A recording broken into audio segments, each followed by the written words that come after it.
আলহামদুলিল্লাহ, এ পর্যায়ে বক্তব্য দেওয়ার জন্য আসছেন মাওলানা মোহাম্মদ হেদায়েতুল্লাহ ফয়েজি, পীরজাদা কারিমপুর দরবার শরীফ রাজাপুর।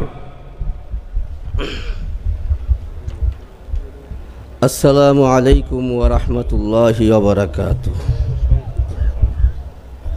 আলহামদুলিল্লাহি রাব্বিল আলামিন ওয়াল আকিবাতু লিল মুত্তাকিন ওয়া সাহবিহি আজমাইন।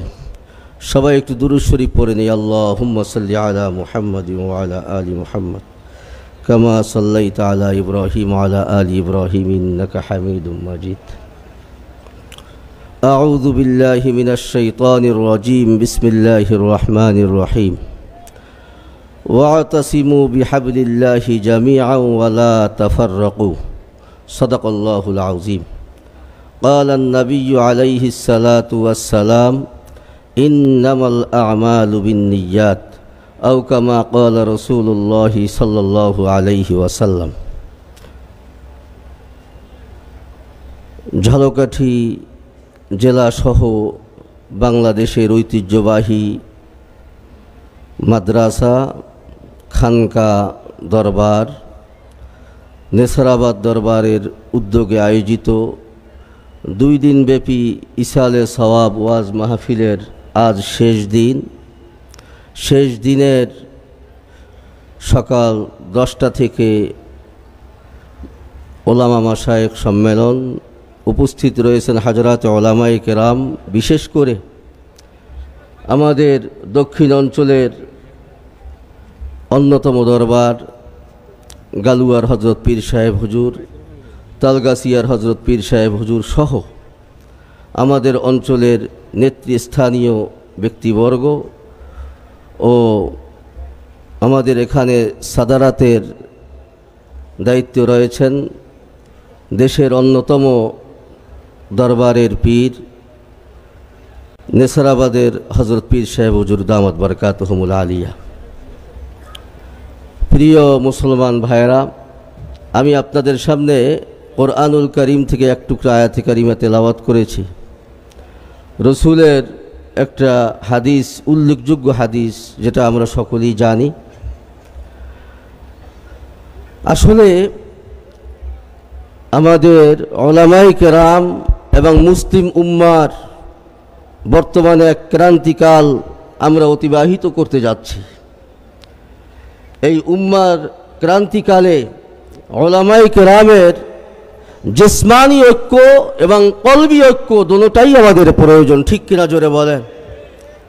উলামায়ে কেরাম যেরকম আজকে এক স্টেজে আমরা বসেছি, বিভিন্ন দরবারের প্রতিনিধি, বিভিন্ন মাদ্রাসার প্রতিনিধি, বিভিন্ন মসজিদের প্রতিনিধি, এরকম আমরা যেরকম আমাদের জিসমানি ঐক্য, শারীরিক ঐক্য হয়েছে, পাশাপাশি আমরা যদি কলবিভাবে ঐক্য হয়ে যাই, তাহলে তাগুতি শক্তি আমাদের দেশে মাথা চারা দিয়ে উঠতে পারবে না, ঠিক কিনা জোরে বলেন। এবং যখন উলামায়ে কেরামের ঐক্য হয়েছে, তখনই কিন্তু শাহবাগের মতন এই নাস্তিকরা মাথা জাগা দিয়ে উঠতে পারে নাই, ঠিক কিনা জোরে বলেন। আমরা অনেকে জানি না, আবার অনেকে জানি যে বাংলাদেশের স্বাধীনতা আন্দোলনে উলামায়ে কেরামরা সহযোগিতা করেছে, উপস্থিত হয়ে উলামায়ে কেরাম সহযোগিতা করেছে আর্থিকভাবে। এরপরে এই 24-এ স্বৈরাচার পতন হয়েছে। এই স্বৈরাচারকে বিদায় করার জন্য চরমনাইর হজরত পীর সাহেব হুজুরদের ভূমিকা বাংলাদেশের ইতিহাসে চিরস্মরণীয় হয়ে আছে, ঠিক কিনা জোরে বলেন। তেজন্য বলি, আমরা যারা বাংলাদেশে উলামায়ে কেরাম আছি, যেরকম কয়েকদিন আগে চরমনাইর মাহফিল হয়েছে, চরমনাইর মাহফিলের 2য় দিন ওলামা মাশায়েখ সম্মেলনের স্টেজে যে পরিমাণ উলামায়ে কেরামের উপস্থিতি আমরা লক্ষ্য করেছি, তাতে আমাদের মন ভরে গিয়েছে, ঠিক কিনা জোরে বলেন। ঠিক তদ্রূপ আজকে নেসারাবাদের এই মাহফিল এবং এই দরবারের স্টেজ থেকে উলামায়ে কেরামরা উপস্থিত হয়েছেন, আলহামদুলিল্লাহ। কিন্তু উলামায়ে কেরামের ঐক্য হতে হবে। আমরা মুখ দিয়ে বলবো ঐক্য হয়েছি, কিন্তু আমাদের কলবের মধ্যে মিল নাই, আমাদের ভিতরে সমালোচনা, একে অপরের সমালোচনা করি, একজন আরেকজনকে সাইড দিতে চাই না, এই ধরনের মন মানসিকতা যদি আমার ভিতরে থাকে, আপনাদের ভিতরে থাকে, আমাদের ভিতরে কোরআনের আয়াত যতই চর্চা করব, এই চর্চা হবে কিন্তু ঐক্য হবে না। সেজন্য আমরা চাই, এবং বিশেষ করে ঝালকাঠি জেলায় আমাদের নেসারাবাদ মাদ্রাসা, নেসারাবাদ দরবার, আমি চাই আগামী দিন যত আসতেছে তত কিন্তু উম্মার রাস্তা সঠিক কোনটা বেঠিক কোনটা সেটা কিন্তু উম্মার সামনে স্পষ্ট হচ্ছে কি হচ্ছে না জোরে বলেন। আমরা তো কল্পনাও করি না যে বাংলাদেশের ঐতিহ্যবাহী পরিবার শাইখুল হাদিস আল্লামা আজিজুল হক রহমতুল্লাহ আলাই, সৈয়দ ফজলুল করিম রহমতুল্লাহ আলাই, এদের পরিবার ঐক্য হবে, এটা অনেকটা আমাদের জন্য কি জোরে বলেন আশার আলো, কি যদি বলেন আশার আলো না?